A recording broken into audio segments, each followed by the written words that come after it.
Well, tonight, Hurricane Melissa could bring some impacts to Bermuda after slamming parts of the Caribbean with heavy rain and damaging winds. In Jamaica, recovery efforts are getting underway. Officials in the areas hit hardest by the storm describe beyond catastrophic levels of damage. Drone footage shows damaged homes, torn off roofs, and debris littering entire towns.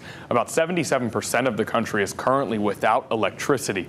Jamaican officials say they've recovered 4 bodies so far, but it could be weeks before the full scope of the devastation is known.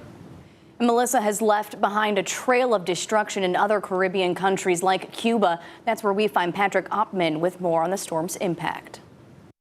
You see streets blocked by debris like this one all over Santiago de Cuba. There are trees down, there's a lot of roof damage, flood damage. There's also the sense that it could have been much, much worse, certainly compared to what their neighbors in Jamaica suffered. Cuba got off much, much luckier.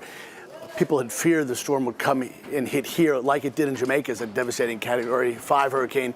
It came as a powerful storm that could do impressive structural damage, but not the absolutely catastrophic damage that we are seeing now in Jamaica. The main issue, of course, here is the power continues to be off.